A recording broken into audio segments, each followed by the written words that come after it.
Okay, here we have a replacement radiator for a 2012 Chevy Suburban.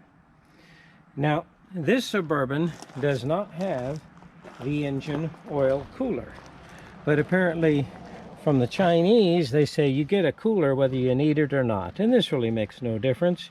I'm not going to be using it. It's certainly not going to be leaking.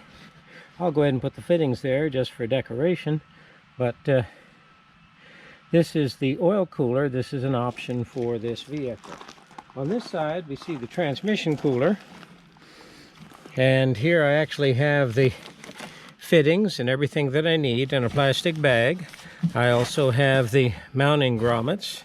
Here we see the mounting grommet for the lower right and left. So it looks like a quality radiator.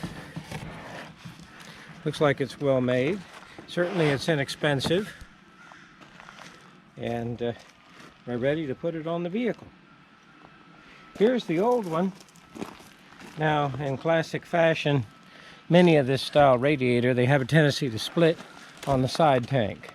And this was no exception. Here, it was leaking here on the side tank. There, under pressure, it had split and was leaking coolant. And as you can see, this original radiator has been in service for a long time, 2012.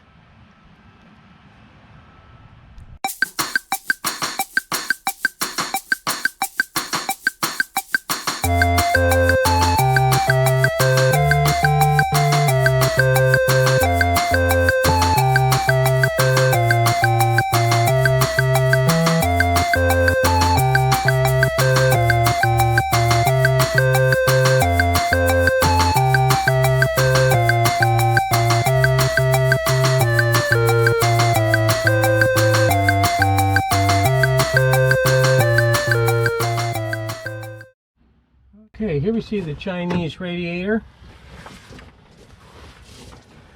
Nicely installed. There's the extra oil cooler. We don't have an oil cooler on this application, but you get it anyway. The radiator is the same price, with and without the oil cooler. If you ask for an oil cooler, they'd probably charge you a little more. But if you don't want an oil cooler, they only have one in stock anyway, so you get a discount. So here we go. We're ready to put in coolant and start her up.